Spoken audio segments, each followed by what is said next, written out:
Et c'est parti. Bonjour à tous et à toutes. Merci de nous rejoindre pour ce nouvel épisode de Tour de table. Salut Hugo. Salut Arnaud. Du coup, t'es le 36e épisode. Félicitations. Je sais pas si le chiffre 36 a une signification particulière pour toi. Pas encore, mais peut-être que après cet épisode, ça viendra, on verra. Ça va devenir ton numéro fétiche. Merci beaucoup de nous rejoindre pour venir nous parler du Merci fonds à toi. Origins qui a été monté par quelqu'un d'assez connu pour tous les footeux et les footeuses qui nous écoutent, qui s'appelle Blaise Matuidi. Moi, j'ai trouvé le truc génial parce que honnêtement, d'un point de vue extérieur, ce qui manque le plus souvent au fonds d'investissement, c'est d'être connu. Mm. Il y en a beaucoup parce qu'en fait, plus t'es connu, plus t'as de la chance d'avoir des gens qui vont te contacter et donc ensuite de pouvoir filtrer et trouver les bons deals, tu vois. Et le plus dur pour un investisseur, quand il va lever des fonds, souvent, c'est pas forcément de défendre sa thèse, c'est de défendre pourquoi lui ou elle, c'est le meilleur pour Exact, aller chercher et pour trouver les dossiers. Et c'est donc, vrai. quand j'ai vu que Blaise, il avait monté un fonds d'investissement, je me dis, mais oui, mais quand t'es connu comme ça, quand t'as la chance d'avoir une audience, putain, autant en profiter pour monter Mm. ce que tu veux, quoi. Donc, un fonds, c'est pas mal. T'as tout compris. Avant que tu nous présentes, toi, ce que tu fais dans le fonds et comment le fonds il fonctionne, etc., est-ce que tu peux nous raconter un peu les origines de Origins, sans, Bien sans sûr. vouloir faire de jeu de mots intentionnels, comment Blaise a rencontré ses associés, comment ça a démarré et comment l'histoire elle a commencé? Parfait. Bah, tu sais, les origins d'Origins, le titre d'un article que Salomon, un de nos GPs, a aussi écrit. Donc, t'étais plutôt bon au niveau des taglines. Et puis, oui, t'as tout compris. En fait, ce qu'on essayait d'aller chercher avec Origins, c'était vraiment cette valeur ajoutée avec la visibilité, en fait, et l'impact que pouvaient avoir des athlètes et des sportifs autour de l'investissement et du milieu de la tech. Et en fait, ce sujet, il est parti de trois constats. C'est Salomon, Ilan et Blaise qui ont commencé à en discuter au début. Ils se sont rencontrés il y a à peu près 3-4 ans aux États-Unis autour d'un meeting d'entrepreneurs où Blaise avait rejoint en fait l'Inter Miami parce que Blaise allait finir sa carrière là-bas aux États-Unis. Et puis ils se sont rencontrés dans ce contexte-là. Blaise avait commencé à investir déjà en tant que business angel dans plusieurs boîtes avec un de ses amis qu'il a rencontré quand il a commencé sa carrière de footballeur à Saint-Etienne, qui s'appelle Johan Benalouane, donc qui est aussi un ancien joueur professionnel, qui a joué notamment avec Leicester, qui a gagné la Première Ligue avec Leicester. Et donc Ok. ensemble, ils investissaient énormément dans quelques boîtes et tout, ils avaient fait quelques tickets. Et donc ils étaient énormément intéressés par la tech. Et c'est là, dans ce contexte-là, qu'ils ont rencontré Salomon et Ilan. Et ils ont discuté pas mal et puis ils ont eu cette idée en fait de créer ce fonds d'investissement, tu vois, en voyant des athlètes comme Serena Williams, comme Kevin Durant qui ont eux aussi J'allais te créé dire. leur fonds aux États-Unis. Il y avait en fait cette culture un peu des athlètes qui commencent à investir dans la tech qui s'est instaurée un peu dans leur tête et donc ils ont décidé de créer ce fonds-là. Et l'idée vraiment, c'était d'être le premier fonds en Europe à faire justement ce que les Américains commençaient à faire et en plus de ça, avoir une valeur ajoutée énorme qui était de pouvoir amener toute la visibilité des athlètes dans le milieu de la tech et donc d'aider les entrepreneurs dans lesquels on investit à promouvoir leur startup. Et Ok. donc, c'est pour ça qu'au début, on a énormément travaillé sur des sujets un peu plus consumer. Voilà, des sujets avec une audience assez globale où on pouvait justement avoir cet impact international et cette visibilité qui fonctionnait pas mal pour les entrepreneurs. Et Ok. donc, c'est Donc parti de ce constat-là. c'est parti. Donc ce qu'on comprend déjà. Moi, j'aime bien les histoires d'investisseurs, tu vois, et de comprendre. Déjà, il y a eu beaucoup de tickets de Blaise. Un jour, il faudra qu'il me raconte toutes ces erreurs qu'il a fait en tant que business angel. Je suis sûr qu'il a dû faire tellement de Ouais. bêtises au début, surtout quand il connaît rien. Tu vois, même quand il connaît, tu fais des erreurs. Mais c'est ça, du coup, qui l'a amené. Donc, la rencontre avec les deux autres associés, Salomon et Ilan, qui eux étaient plus, j'imagine, déjà dans ce milieu-là depuis pas mal d'années, avait plus de références. Et en fait, le concept, c'est pas juste on va utiliser la notoriété de Blaise pour créer un fonds, c'est en fait on va aller fédérer d'autres athlètes de haut niveau pour Exactement. aller utiliser la notoriété de tous suivant les sujets. Et c'est un peu ça la mission d'Origins, en fait, qui va un peu plus loin, parce que voilà, on a le côté forcément en fonds d'investissement, tu es un peu au milieu d'un écosystème entre des LPs qui sont les investisseurs et puis des entrepreneurs. Et tu essayes d'aider un peu tout le monde et un peu de jauger comment est-ce que tu peux te positionner dans ce milieu-là. Et donc, tout le côté visibilité qu'on peut amener, ça c'est plus pour les entrepreneurs, mais il y a aussi tout le côté LPs. Et là, la mission d'Origin, c'est vraiment d'essayer de démocratiser, en tout cas d'aider des athlètes qui peuvent être, tu vois, de jeunes athlètes qui sont en train de signer leur premier contrat pro, qui commencent à avoir pas mal d'argent à investir, de commencer en fait à préparer la fin de leur carrière, parce que ça arrive souvent beaucoup plus vite que que Ouais. prévu, et donc de les aider en fait en créant voilà ce fonds d'investissement, leur proposant d'investir dans le fonds et puis d'essayer de les former un peu aussi à tout ce milieu de l'investissement parce que forcément bah, Blaise et Johan quand ils ont commencé à faire ces investissements c'était beaucoup plus compliqué que Ouais. que ce qu'ils avaient cru entendre et forcément tu fais quelques erreurs et donc c'est un peu comme ça que ça a été créé. Ok. Le play, il est génial. Du coup, je suis content qu'on commence à parler de vos LPs. J'adore le play parce que souvent, le play des fonds d'investissement, des LPs, c'est des fonds de fonds, des Mm. grosses banques, des trucs étatiques, c'est du cravate, costard cravate ou alors chaussures à double boucle, tu vois. Enfin, c'est des gens qui gèrent des énormes quantités d'argent et qui investissent dans des thèses, dans des trucs un peu voilà. Mm. Alors que là, vous avez un play qui est complètement différent parce que vos LPs, euh, c'est pas des gens éduqués à ça. Par Ouais. contre, c'est des gens qui ont la chance ben, ils ont une carrière pro, donc ils Mm. ont de l'argent, et ils ont de la célébrité qui va avec, plus ou moins, tu vois. Chacun a Ouais. une carrière, rien. Et ce qui est intéressant, c'est qu'on a du recul aussi. Moi, j'aime bien votre marché parce que on voit, il y a eu beaucoup d'athlètes qui ont fini à dormir dans leur voiture, quoi. Alors que les Ouais. mecs, ils gagnaient des millions. Mm. Et en fait, leur carrière, elle s'arrête brutalement. On leur a pas appris à gérer leur argent. Personne. Ils avaient pas le temps, de toute façon, c'était pas leur boulot. Ils dépensaient beaucoup trop, ou en tout cas, ils avaient pas fait les bons choix. Et du coup, après, ils se retrouvent avec plus rien. Et Mm. donc, ce play-là, il est intéressant aussi parce que du coup, vos LPs, ils ont un intérêt à devenir bons, à devenir de bons investisseurs et à bien Exactement. accompagner les entrepreneurs pour être sûr, en fait, ils se créent leur patrimoine. Vous êtes un peu des créateurs de patrimoine pour sportifs de haut niveau. Et du coup, ça les implique encore plus, tu vois, dans ton fonds, parce que souvent on dit que les LPs, C'est ils souvent ont, un euh, peu. ils Mm. sont pas, ils sont pas impliqués, et c'est parce que c'est pas leur métier d'être impliqué Ouais. dans les dossiers. Alors que Mm. vous, au contraire, il y a une dynamique qui est assez puissante. En fait, c'est la personne qui vient chez vous, en fait, il a envie, tu vois, il est en apprentissage. En fait, il vient à l'école. Ouais, bah, c'est un peu l'idée, c'est ce qu'on a envie de créer vraiment sur le long terme, tu vois? Aujourd'hui, alors, tu vois, ce premier fonds, c'est vraiment un peu un proof of concept. On voulait vraiment montrer que justement les athlètes étaient intéressés d'investir dans la tech et qu'en plus ils pouvaient, amener, une vraie valeur ajoutée dans cet écosystème, et c'est ce qu'on commence à réussir à créer. L'objectif, c'est de structurer tout ça. Aujourd'hui, voilà, ça reste encore un fonds un peu jeune, mais qui vraiment a cette mission en tête et qui commence à très, très bien fonctionner et tu vois, on l'a vu, avec tous les LPs qu'on a dans notre portfolio, dans notre pool d'athlètes, ils deviennent de plus en plus intéressés par le milieu de la tech, qu'ils ont envie de comprendre les investissements dans lesquels on met des tickets. Et donc ça, c'est vraiment une super valeur ajoutée. Et donc nous, à chaque fois, même, tu vois, par exemple, moi, dans mon travail day-to-day, j'essaye de travailler la manière avec laquelle on va aussi faire du reporting pour eux, pour justement les aider aussi à comprendre un peu mieux le type d'investissement qu'on va faire, pourquoi on utilise ce marché, pourquoi ces entrepreneurs-là. Et donc ça, c'est un peu l'idée. Et naturellement, tu vois, des LPs comme des athlètes, ils n'ont pas forcément envie d'aller investir dans des sujets trop complexes, trop deep tech, qui sont pas forcément dans des milieux qui les intéressent. Et donc c'est pour ça qu'on a décidé d'aller plutôt dans des sujets assez consumer, qui parlent à tout le monde, tu vois. Donc tu vas investir dans le prochain. Alors je parle de gros noms Ouais. pour donner des exemples, mais dans le prochain Notion, dans le prochain Uber, dans le prochain, tu vois, des sujets de grosses marques qu'on utilise tous, qui sont des entreprises de la tech, des exemples de success story. Et donc, c'est un peu ça l'idée. Euh, Vous en êtes, tu dis que donc ce fonds-là, c'est une première étape. Vous en êtes où là? Donc le fonds, il a été lancé quand exactement? le fonds a été lancé il y a à peu près 2 ans. Ok. Et Combien vous gérez?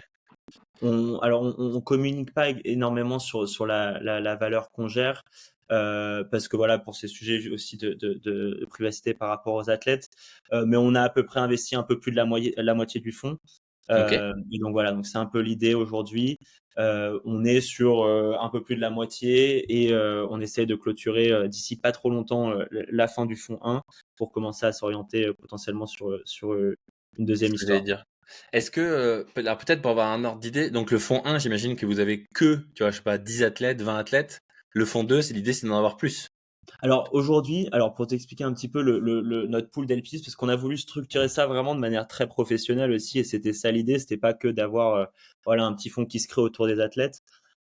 Et donc on a quand même une vraie structure de fonds avec la moitié des LPs qui sont des athlètes et puis l'autre moitié qui reste des investisseurs, donc des LPs OK. traditionnels. On appelle ça des high net worth individuals qui sont des personnes qui ont de l'argent à investir. On a quelques family office.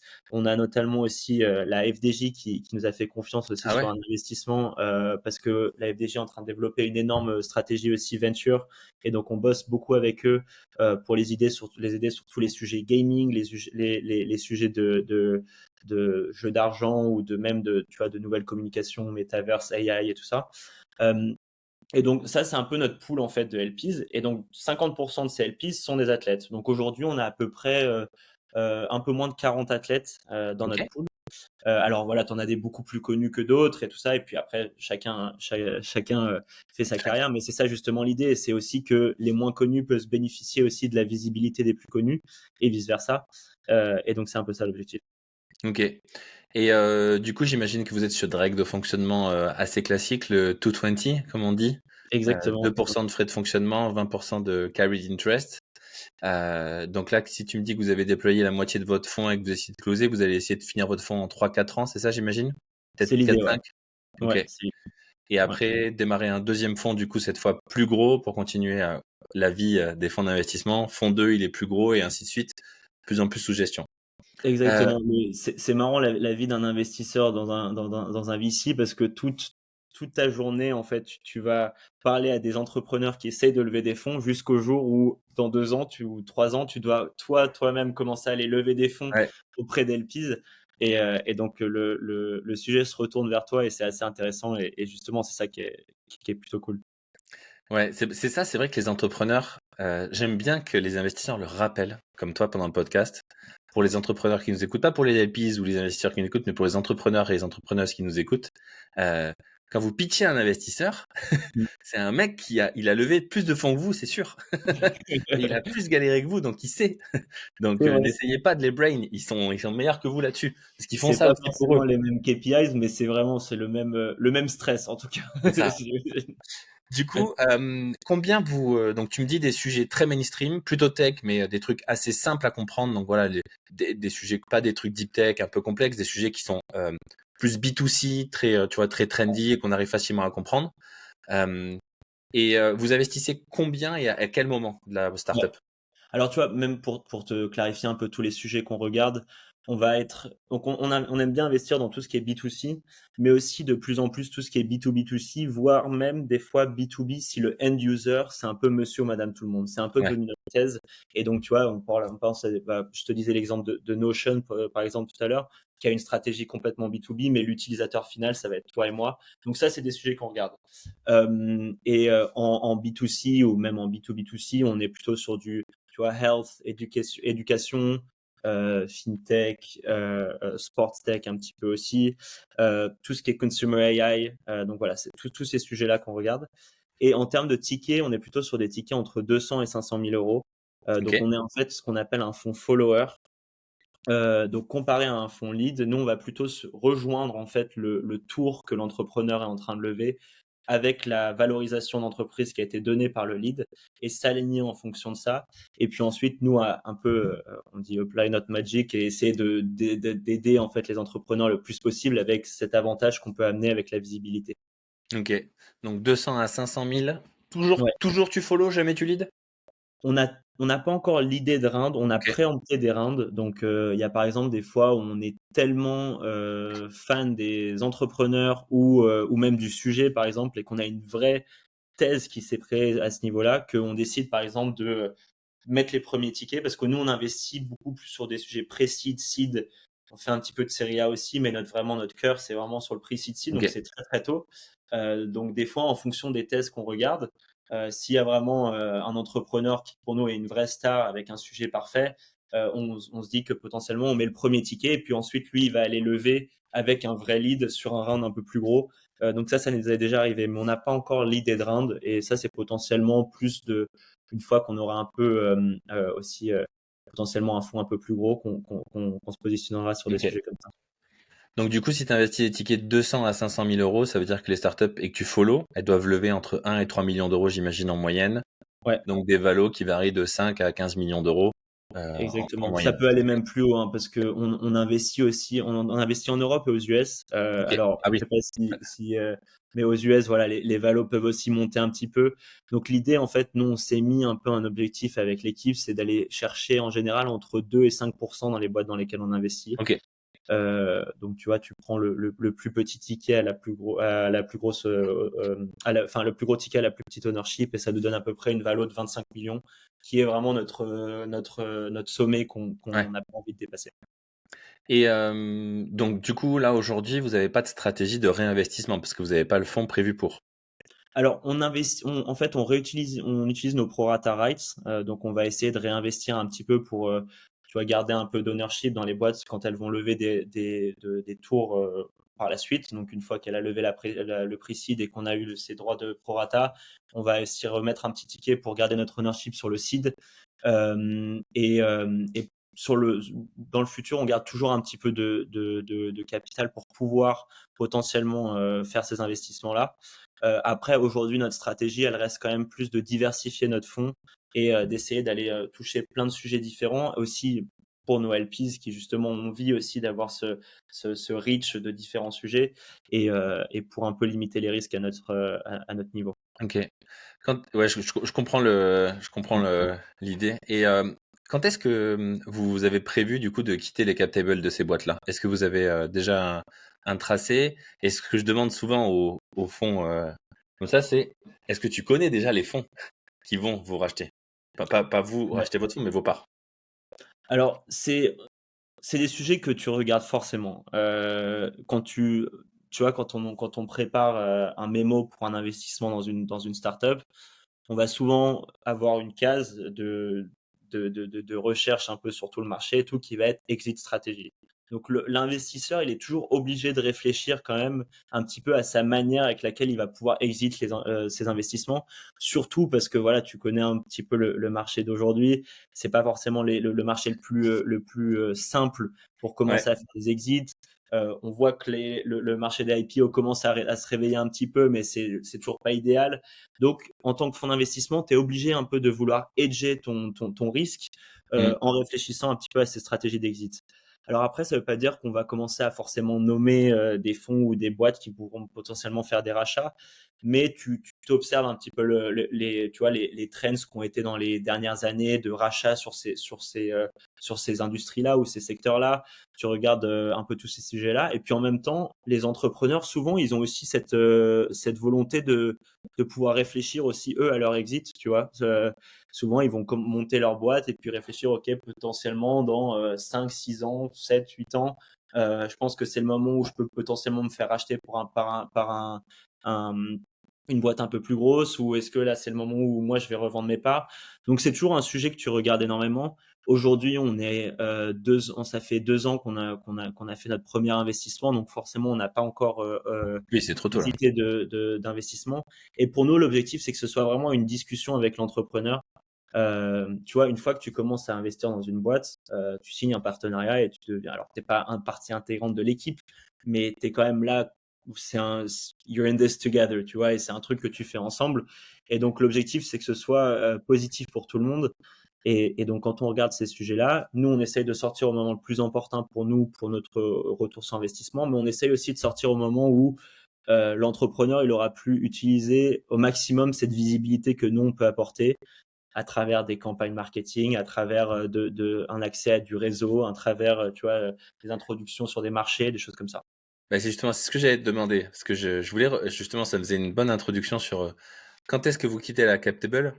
Derrière, je me posais aussi la question de je vais considérer que les athlètes de haut niveau qui investissent chez vous, Ouais. au début, c'est monsieur et madame tout le monde. C'est-à-dire, ils y connaissent rien, tu vois.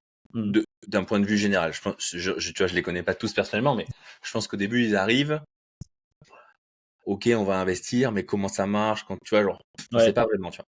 Et on a plutôt cette image des startups, tu vois, qui, quand tu investis dedans, tu restes jusqu'à ce que ça explose, tu vois, et que ouais. ça vale des milliards, tu vois. Alors qu'en fait, la réalité de beaucoup de fonds d'investissement, elle est très différente de ça, tu vois. Mmh. Donc déjà, je me demandais, tu vois, est-ce que vous aviez une stratégie de rester ad vitam, ou alors au contraire, est-ce que vous justement vous êtes comme la plupart des fonds le font et qui est plutôt une bonne stratégie, de laisser la place à d'autres, parce que c'est le métier d'autres fonds après d'amener à l'IPO, parce que c'est pas le même Ouais. métier, pas le métier de votre fonds. Et ça, du Hem, coup, TLPs Pro, ils arrivent à le comprendre assez facilement et ça les dérange pas parce que du coup, la question que j'ai à côté aussi, c'est tu me dis on va bénéficier de la notoriété, tu vois, des athlètes qui sont LP chez nous, tu vois. ouais, Typiquement, un athlète hyper connu en plus, tu vois, je sais pas, qui va avoir 1 million de followers sur Instagram, tu vois. ouais, T'as un produit B2C de location, tu vois, n'importe quoi. Lui, il fait un post, il fait des stories en parlant de ça. Ben, la startup, elle gagne des centaines de milliers ouais. d'abonnés, enfin peut-être pas des centaines, mais ça, tu vois, tu as du buzz. Et puis en Non, plus, si t'as 3 ou 4 athlètes comme ça, qui avec plusieurs millions d'abonnés, qui parlent de toi, bon, la pub, elle est assez ouf, tu vois. Et du coup, eux, ils le font avec plaisir parce qu'ils ont des billes dedans. Donc, si la boîte réussit, ils réussissent aussi, oui, tu vois. c'est toute la thèse d'Origin justement, c'est ça qu'on Mais essaie du de coup, la problématique, c'est que leur image, elle est aussi importante, tu vois. ouais, Ils peuvent pas promouvoir un service après qui va faire de la merde ou tu vois, machin, etc. Donc, tu vois, il y a aussi ce truc-là. Et puis, est-ce qu'ils ont envie de. Je me demandais aussi un truc très simple, c'est mais pourquoi j'irais promouvoir un truc? Parce qu'en fait, on va pas rester quand ça va grossir et on va partir avant. ouais. OK. Tu vois cette dualité un peu? Je comprends ta question et c'est un vrai sujet en vrai. Hem, Nous, quand on est allé chercher les LPs et qu'on leur a proposé en fait d'investir dans le fonds avec cette thèse-là, l'idée c'était vraiment que quand eux ils mettent un ticket, ils nous donnent un peu accès à leur visibilité, et justement en fait pour que nous on puisse ensuite les mandater. Ce qu'on aime bien faire, c'est que tu vois par exemple la boîte, on va investir dans une boîte. Ouais. Souvent, quand on est en pre-seed, tu vois, tu peux ne pas avoir de produit ou tu es au début de la boîte.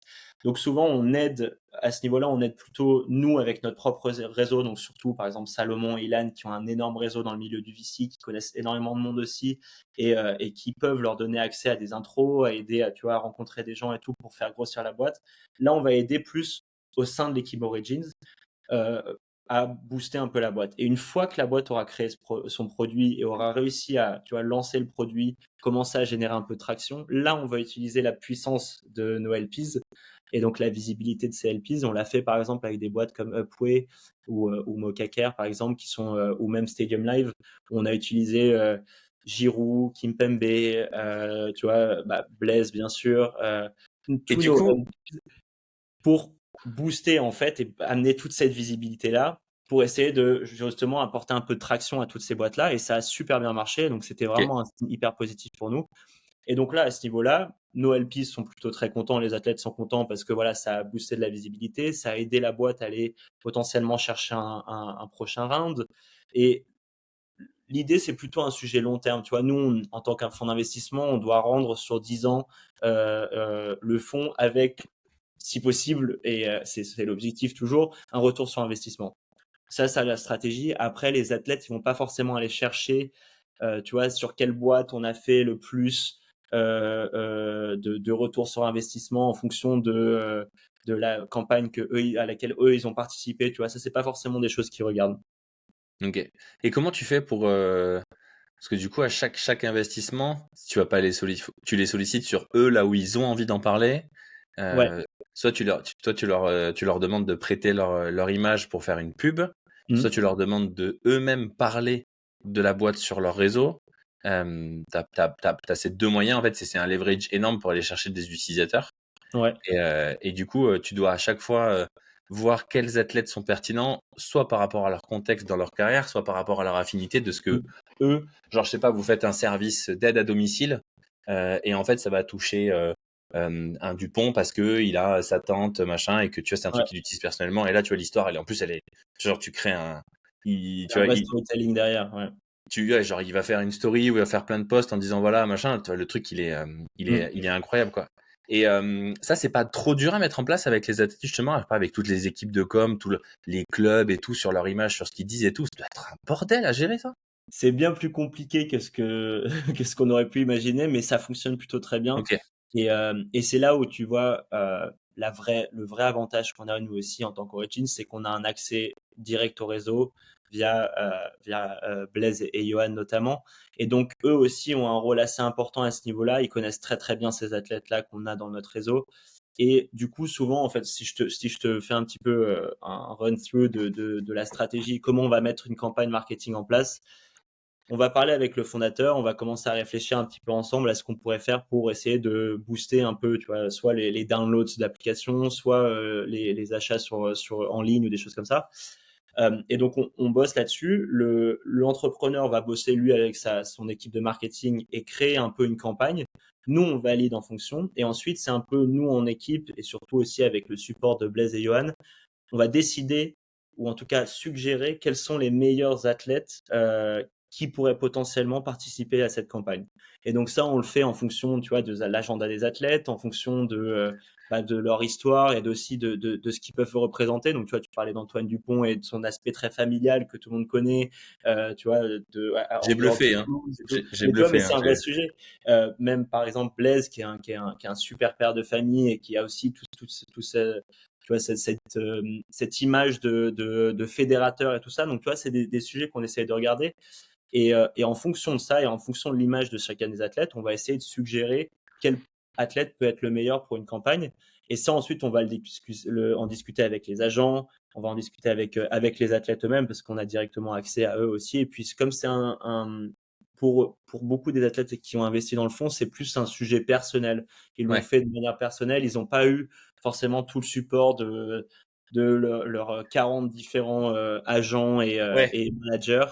Et donc, souvent, c'est quelque chose qu'ils regardent plus directement eux-mêmes et qui sont plus prêts à faire directement avec nous. Et justement, j'allais te poser une autre question par rapport à ça. Euh, j'ai en tête la pub là, elle restera jamais aggravée dans ma mémoire avec Zinedine Zidane qui dit la chaussette droite et la chaussette gauche. Je crois que c'était pour Volvic. Je sais Ouais, plus pour quelle marque d'eau c'était. ça dit quelque chose. Ouais. Et du coup, ces athlètes-là, ils ont des sponsors, Ouais. tu vois, qui payent pour leur image, etc. Machin. T'as jamais eu de conflit d'intérêt comme ça, tu vois, d'un sponsor? Parce que, genre, imagine, on va reprendre l'exemple de Dupont. Vous avez un service d'aide à la personne, une nouvelle startup, tu vois, genre le Wikasa pour trouver l'aide à Ouais. la personne pour les personnes âgées, génial. Et il fait une story où il promeut ce service, clairement, tu vois, genre, il y va à fond, tu vois, il promeut et tout. Et là, t'as son sponsor, je sais pas s'il a Adidas ou j'en sais rien, ou n'importe quelle Ouais. autre marque, qui va venir lui dire, hop, hop, hop, hop, hop. Tu vois, genre, garçon, non, non, nous, on a payé pour ton T'as pas le droit. image, machin, enfin. Comment tu gères ça? Et bah, c'est des très bonnes questions que tu poses et c'est des sujets auxquels on a vachement réfléchi et c'est là où Salomon, Ilan et Blaise et Johan ont été super bons là-dessus et ils ont très bien réfléchi à ça. L'idée, c'était vraiment justement d'éviter tout ce qui est marque. Donc, on essaye Ok. de ne pas investir dans tout ce qui peut être des marques, mais on va plutôt aller sur des sujets de boîtes de tech, donc Des le services. prochain réseau social, les boîtes de gaming ou des choses comme ça, mais qui n'ont pas de marque associée vraiment, tu vois, qui vont être du D2C. Donc, on fait pas de Ouais. direct to consumer. Donc tous les sujets, donc là on s'évite en fait beaucoup de problèmes de Ok. conflits d'intérêts si, tu vois? Parce que je sais que par exemple Antoine Dupont, elle a un contrat avec Volvic, Ouais. ou je sais plus si c'est Volvic ou une autre marque ou et du coup, si on investissait dans une boîte de bouteilles d'eau, ce serait un problème. Ouais. On Ok. n'aurait pas Oui, tu pu vas pas investir dans Prime, quoi. voilà. Donc nous, on évite énormément tous les sujets D2C, donc tout ce qui est boisson, tout ce Ok. qui est, tout ce qui est, des marques direct to consumer, on fait pas. Et c'est Ou ça, c'est alors, enlève beaucoup de problèmes. ou alors après, c'est aussi à l'athlète de faire sa due diligence. Exactement. Enfin, c'est à lui. Si jamais on était, on commençait à le faire, et ce qui serait possible aussi, tu vois, c'est pas, ce serait pas un problème. Bah là, on réfléchirait à potentiellement d'autres athlètes ou à d'autres manières de booster la boîte. On a aussi, tu vois, des boîtes. On a investi dans deux trois boîtes en B2B, par exemple, qui ont pas forcément besoin d'avoir cette visibilité, tu vois, de vraiment de campagne avec les athlètes. Hmm. Et donc là, on utilise notre réseau d'une manière différente, que ce soit pour faire, tu vois, du B2B outreach et essayer d'aller vendre en fait ces solutions à d'autres business qui peuvent être un peu intéressés par le milieu du sport. Et donc du coup, quand tu vas recevoir un message de Blaise Matuidi pour rencontrer une boîte, bah forcément c'est plus intéressant. Mais même pour des sujets de recrutement, par exemple, ça peut fonctionner. Donc tu vois, il y a Ouais. plein d'autres dynamiques qu'on regarde, même pour des sujets B2B, où on n'a pas forcément besoin d'avoir un athlète en image d'une campagne de marketing pour ces boîtes-là.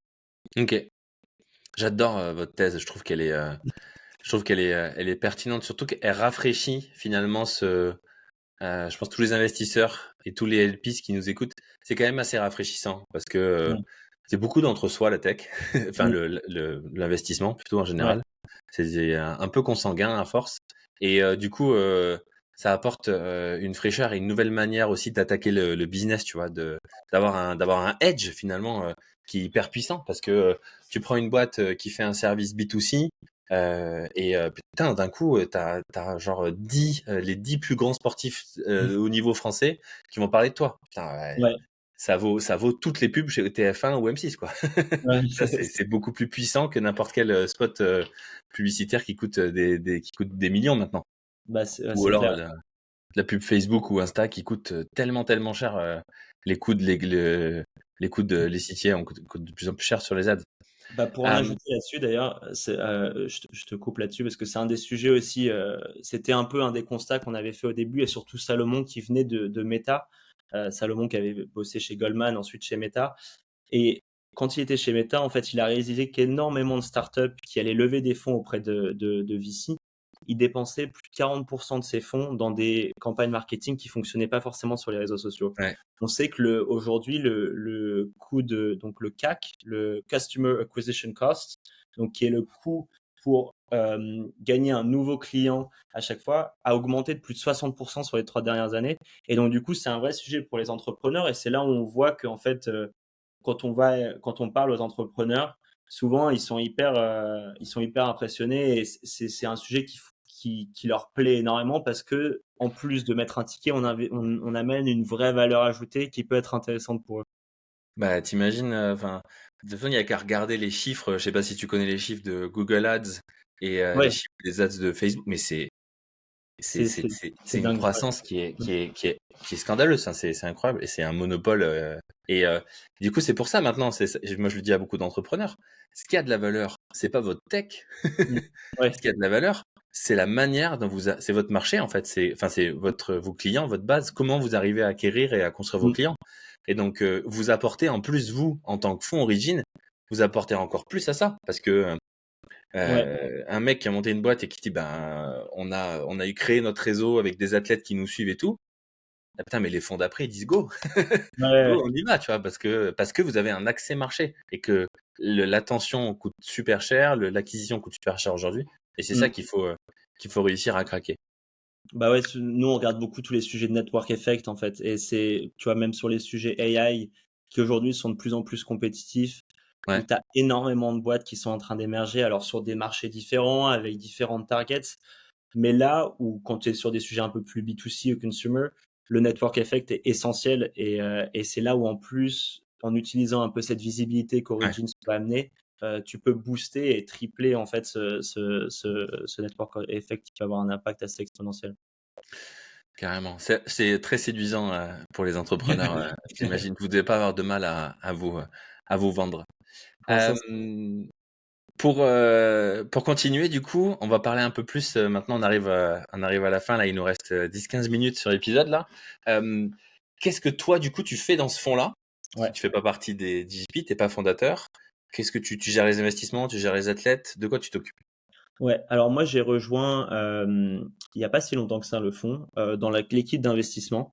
Et donc pour moi mon day-to-day, tu vois, l'équipe est assez petite, hein. On a une équipe d'à peu près 5 personnes au total, en incluant les GPs. Ok, Donc moi je fais partie de l'équipe d'investissement et donc j'aide au day-to-day Salomon et Ilan vraiment sur tous ces sujets de sourcing, screening, due diligence, préparer en fait, tu vois, toutes les startups qui peuvent potentiellement être intéressantes pour aller dans des investment committees. Donc c'est un peu tout ça, et puis aussi tout le sujet de communication du fonds. Donc, comment est-ce que nous, on peut aussi vendre notre fonds, promouvoir tous les sujets de networking avec d'autres VC. Donc, c'est un peu ça que j'essaye de faire au day-to-day. Et puis, toujours avec Salomon, on est basés tous les deux à Paris. En fait, j'en ai pas parlé avant, mais on a un bureau à New York et un bureau à Paris. Et donc, à Paris, donc il y a Salomon et moi qui sommes vraiment dans l'équipe d'investissement. Et puis à New York, il y a Ilan aussi qui s'occupe de toute la stratégie invest un peu plus orientée US. Et donc, tous ces sujets de sourcing dont je te parlais, ça passe de, bien sûr, tu vois, plein de outreach sur LinkedIn. Donc, à chaque fois que je vais te dire un exemple un peu banal, mais c'est ce que beaucoup de VC font aujourd'hui. Tu vas repérer sur LinkedIn toutes les personnes qui sont en stealth mode ou alors les personnes qui ont quitté des grosses boîtes de la tech dans les derniers mois. Donc, tu vois, ça, c'est des sujets vraiment très hands-on que tu vas faire sur le bureau le matin. Et puis après, il y a énormément de sujets de networking. Donc, pour bénéficier en fait de deal flow sharing. Donc, énormément de VC vont partager tous les réseaux d'entrepreneurs qu'ils ont entre eux, les nouvelles boîtes qui sont en train d'émerger dans le marché. Et Mm. comme nous, on regarde beaucoup les US et l'Europe, on essaie de couvrir différents marchés en même temps, que ce soit, tu vois, les Nordics, les UK, tout ce qui est Italie, Espagne, Portugal, la France. Et donc, on essaye un peu de regrouper tous ces réseaux-là et donc de bénéficier un peu de réseaux de VC qu'on a à peu près partout dans le monde pour avoir en fait de l'accès à des boîtes qu'on n'aurait pas forcément vues. Et donc ça, c'est un peu tout le sujet sourcing. Après, tu vas avoir tout le sujet plus des premiers calls. Donc, je parle à énormément de founders tous les jours pour essayer de voilà voir s'il y a des sujets qui peuvent être intéressants pour nous. Souvent, même si ça va pas forcément l'idée à un investissement de notre part, on essaye un peu d'aider, que ce soit pour des intros ou pour essayer de les aider à, tu vois, à gérer leur levée de fonds le plus facilement possible parce qu'on sait que c'est un sujet qui est assez fatigant pour les entrepreneurs, qui fait perdre énormément de temps, très chronophage. Et du coup, l'idée, c'est toujours d'essayer de maximiser au maximum, autant qu'on peut, euh, euh, notre visibilité et même ce qu'on peut faire pour éviter de leur faire perdre trop de temps, quoi. Donc ça, c'est un peu l'idée. Et puis après, il y a tous les sujets due diligence. Donc là, une fois que j'ai eu des discussions avec des entrepreneurs, des sujets que j'ai trouvé très intéressants, tu vois, des sujets qui fit un peu avec la thèse d'investissement qu'on va avoir sur les sujets d'AI, sur l'éducation, sur du gaming et tout ça. Je commence à regarder ça un peu plus en profondeur. Tu vois, même potentiellement parler à quelques experts pour comprendre un petit peu quelle est leur Ouais. approche par rapport au marché qu'ils essayent de toucher. Faire un peu de reference call aussi, parce que pour nous, l'équipe, c'est 80% de l'investissement va Ah être ouais. basé sur l'équipe, surtout sur du pre-seed seed. Tu regardes énormément les entrepreneurs. Et il y a un sujet, bah, tu as dû en entendre parler avec tous les podcasts que tu as fait auparavant, mais il y a beaucoup de VC qu'on déteste autour du founder market fit. Ouais. Euh, Je et me, ça, je m'en suis rendu compte moi aussi dans les boîtes que j'ai montées. ouais, Il y a, ouais, tu peux pas monter une boîte sur laquelle tu n'as aucune affinité. C'est trop compliqué. exactement, exactement. Donc ça, il y a énormément de VC valorisent beaucoup ce founder market fit, où voilà, l'entrepreneur que tu rencontres est potentiellement la meilleure personne pour justement créer ce produit dans ce marché-là précis, grâce à son expérience, le background d'éducation, son network, tous ces sujets-là. Ok. Donc voilà, c'est un peu mon day-to-day. Et en plus, voilà, tous ces sujets de communication et puis après de reporting. Justement, je t'en parlais un petit peu avant. Comme on a des LPs un peu pas traditionnels, mais aussi des LPs plus traditionnels, il faut faire deux types de reporting différents. Un reporting un peu plus visuel, hands-on, plus digestible, on va dire, pour aider Ouais. justement les sportifs et les athlètes à justement vouloir se connecter avec ce sujet de la tech. Et puis après, les reporting un peu plus chiffrés pour tous nos LPs Ouais. un peu traditionnels. Plus tradis, ouais, qui ont besoin d'avoir des datas parce qu'ils reportent Exactement. à d'autres personnes. Euh, est-ce que vous avez des critères no-go un peu originaux, tu vois, des trucs un peu parce que j'en ai beaucoup, je challenge beaucoup souvent les investisseurs, ils me disent souvent c'est les fondateurs, c'est l'équipe, nana, machin, tu vois. Ouais. Ok, d'accord. Ils me disent toujours c'est l'ambition, ok, bien sûr, tu vois. Mais comment tu le mesures ça, tu vois? Comment tu Ouais, le parce qu'en plus tu es en pré-seed seed. Donc tu pas de data. c'est vrai. Comment est-ce que toi ou les GP hein, Ouais. vous tu arrives à sentir et à te dire cette ambition, elle est assez, tu vois? Ouais, c'est une vraie question. C'est une vraie question qui m'a beaucoup travaillé quand j'ai rejoint le milieu du VC aussi et c'est une question, je pense, que tous les investisseurs continuent à avoir toute leur carrière et c'est un peu l'objectif et c'est aussi pour ça qu'on fait ça. Moi, je pense qu'il y a un vrai sujet de fit, par rapport à l'entrepreneur et à la personne avec qui tu vas discuter. Parce que tu te rends compte rapidement, tu vois, si quelqu'un connaît son sujet, si quelqu'un, a de l'expérience dans le marché qu'il est en train d'essayer de disturb, on va dire. Et donc ça, c'est vraiment un critère pour moi qui est essentiel et je pense que vraiment ce côté fit est hyper important et j'en parlais tout à l'heure, même quand une fois que tu fais un investissement et que tu signes avec un entrepreneur, tu fais un investissement pour, tu deviens une équipe en fait. Mmh. Même si tu as une relation investisseur-founder, tu deviens quand même une équipe et tu essaies de trouver des solutions pour aider la boîte qui est un peu ton bébé à tous les 2. Et donc moi je pense que ce côté fit est vraiment essentiel. Après pour revenir à ta question de no-go, on n'a pas forcément de no-go et justement je pense qu'il y a énormément d'investisseurs qui se mettent beaucoup trop de no-go, tu vois sur des critères, je sais pas, des fois tu vas avoir des tests d'investissement et donc du coup tu te dis: «Ah bah si, la boîte elle a pas plus de temps de traction, on regarde pas». Mmh. Ou alors, si, elle sort un peu de notre, ownership, on regarde pas. Nous, on évite de faire ça, même, tu vois, si on a des préférences en termes d'investissement et tout, on dit jamais non, jusqu'au moment où on a eu l'opportunité au moins de, tu vois, de pouvoir vraiment analyser le pitch ou alors de discuter avec le founder, même, tu vois, sur des calls un peu plus rapides de 15 minutes, même si tu sais qu'il y a Ouais. quelques critères qui sortent un petit peu de tes habitudes, tu fais l'effort potentiellement de pouvoir discuter avec l'entrepreneur, pour pas lui faire perdre de temps, mais pour pas te faire perdre de temps aussi, mais parce qu'il y a toujours des opportunités qui peuvent se créer. Et j'écoutais un podcast de Harry Stebbings la dernière fois, et Harry Stebbings, c'est un peu une des références pour les investisseurs un peu plus jeunes comme moi, tu sais, c'est un jeune investisseur qui a créé une carrière de VC Je le connais pas. va écouter, c'est vraiment une Je des connais pas stars lui. investisseurs très très jeune qui a créé OK. son fonds, qui est donc moi quand j'ai commencé le VC, j'écoutais énormément ses podcasts parce que voilà c'était c'est un peu le jeune qui a réussi à break into VC et un peu disturb toute l'industrie qui était avant assez traditionnelle et donc lui il disait que les meilleurs investissements qu'il avait fait c'était les boîtes qui étaient les moins compétitives donc les investissements qui étaient les moins compétitifs et donc souvent, ça, c'est ceux qui forcément sont un peu bizarres, tu vois, ils sortent un peu des critères traditionnels que les autres VC vont regarder. Et donc ça, on aime bien regarder ça avec Origins. Alors même si aujourd'hui, en tant que follower, tu vois, tu dois quand même un peu avoir, Oui. tu dois quand même vérifier qu'il y a un lead assez solide parce qu'on n'a pas forcément la puissance de frappe pour faire toute une due diligence assez solide sur tous les fondateurs et sur la boîte. Mais c'est quand même ce qu'on aime regarder et tu vois, on aime bien un peu les sujets un peu différents. OK. On arrive bientôt à la fin là. Je vais te poser ma question préférée. C'est, Ok. celle où, tu vas me donner, ton coup de gueule en ce moment. Qu'est-ce qui te saoule? Alors pas dans ta vie perso, et pas en politique, surtout pas en politique. Non, non. On n'est vraiment pas un podcast politique et j'ai vraiment pas envie de le devenir. Non, mais sur le milieu de l'investissement, toi qui en plus, et ça c'est top, a la chance d'avoir un bureau à New York et un bureau à Paris, Mmh. donc un peu de voir, tu vois, genre, la différence qu'il y a entre l'Europe et les États-Unis ou ou au moins entre la France et les États-Unis. C'est quoi ton plus gros coup de gueule sur le milieu de l'investissement en France aujourd'hui? C'est une bonne question. Hem, je dirais que c'est un milieu qui est trop fermé.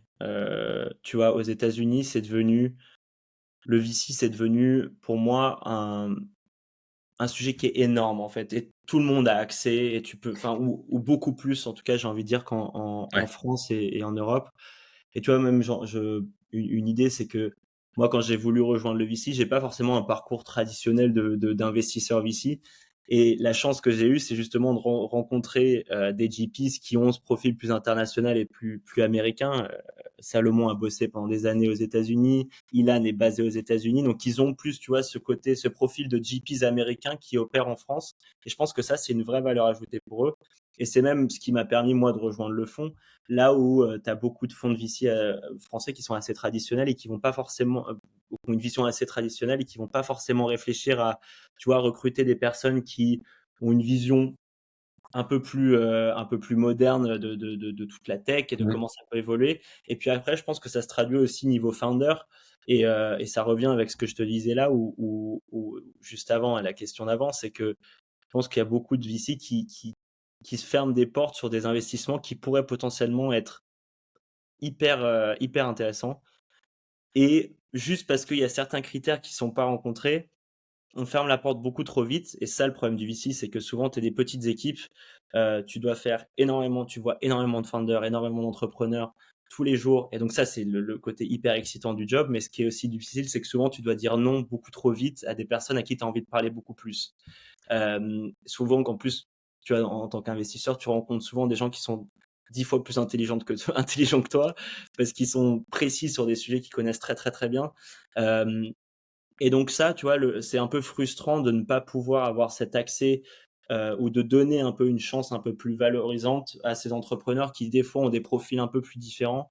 Là où je pense qu'aux États-Unis, tu as un peu plus cette opportunité qui peut se Ouais, créer, parce que le milieu du VC et de l'entrepreneuriat est vachement plus, développé, que c'est ouvert. vachement plus démocratisé, que ça fait beaucoup moins peur, et donc du coup, c'est là où ça devient plus valorisé. Je partage totalement ton coup de gueule et en plus, tu vois, j'ai l'impression que, hem, les investisseurs historiques, en général, se plaignent, que le marché français, il est européen, il est petit, il y a pas beaucoup d'IPO, machin et cetera et en même temps, ils sont ultra fermés Ouais. et tu sais, c'est un peu schizophrénique. C'est comme si je me plaignais d'avoir mal aux pieds alors que j'enlève pas les cailloux dans ma chaussure, quoi Ouais. et alors qu'en fait, aux États-Unis, il y a énormément d'IPO mais parce qu'en fait, il y a c'est facile Ouais, d'investir et donc si c'est facile c'est pas d'investir pour facile, plein de mais gens, plus facile, ouais, je pense, ouais. enfin, c'est accessible, enfin, en tout cas, c'est Ouais, pas fermé, quoi. Tu peux pas, ouais, déjà rien que moi, là, je m'en rends compte, avant de faire ce podcast, mais j'y connaissais rien, alors que j'ai monté des boîtes avant, tu vois? ouais, ouais. Mais en fait, le truc, il est trop fermé, il est trop, il y a aucun il y a pas beaucoup de contenu, enfin, ça commence, il y a de plus en plus de contenu, tu vois? J'en Mmh. fais partie, mais c'est quand même ultra sectaire et donc du coup, je rejoins, ce que tu dis, je trouve que c'est encore, ouais, encore trop sectaire, Ouais, ce bah, marché. c'est là où, et je pense que ça c'est en train d'évoluer vraiment, hein. Je l'ai vu même, tu vois? Et puis en tant que jeune investisseur VC et tout, tu as plein de réseaux qui sont en train de se créer, tu vois? How to break into VC, heu, Mmh, comment un peu démocratiser tout ça, aider autant les jeunes qui veulent rentrer dans le milieu du VC ou aussi les entrepreneurs qui veulent potentiellement lever des fonds avec des VC. Comment un peu ouvrir cet écosystème qui était très, très, très fermé pendant longtemps. Et donc c'est en train un peu de s'ouvrir progressivement. Et tu vois, et c'est grâce à des podcasts comme le tien ou quoi que tu donnes accès à un peu plus de visibilité à ce milieu-là. Et donc je pense que ça va changer. Et c'est là où tu vois même que tu le vois toujours que de toute façon dans ces sujets-là, les US, ils ont toujours un petit peu d'avance, ils ont oui. une vision un peu plus développée. Donc on va y arriver. Tu vois, je pense que ça ne saurait tarder, et j'ai hâte que ça continue à évoluer. On va y arriver, c'est clair. Dans un prochain épisode, normalement, on essaye de caler la date depuis longtemps. Je dois interviewer d'ailleurs un des mecs de Roundtable, tu vois, qui font D'accord, encore OK. partie de ces Super. startups, tu vois, qui Mmh. démocratisent et qui aident à pousser. Donc c'est cool. Vous aussi, à travers ce que vous faites, je trouve que c'est génial. Vous démocratisez parce que vous allez chercher des athlètes, vous allez chercher un peu, même dans vos LPs, en fait. Rien que le fait d'aller chercher dans tes LPs, Ouais, pas du LPs classique, et ben en fait, tu c'est es en clair. train d'ouvrir ça, tu vois. Donc C'est l'objectif. c'est top. Merci beaucoup pour tout ça, Ego, pour Merci à toutes ces toi, Arnaud. précisions, pour nous avoir présenté ça. Merci à tous et à toutes de nous avoir écoutés. J'espère que l'épisode vous a plu. N'hésitez pas à lâcher les pouces, les likes, peu importe où vous voyez le podcast, à dire que ça vous plaît. Ça aide le podcast à être visible et ça m'aide à continuer. Si vous avez des questions que vous avez envie de poser à Hugo, eh ben, vous savez comment ça se passe. Commentaires, vous m'envoyez un mail. Le mieux, c'est les commentaires, ça fait du reach. Mais posez-les, n'hésitez pas à poser vos questions. Il se fera un plaisir d'y répondre sur LinkedIn ou Yes. ailleurs. Je te remercie encore Hugo et Merci je à te toi, Arnaud. remercie à tous pour votre écoute. À la prochaine. C'était un Ciao. plaisir. Ciao.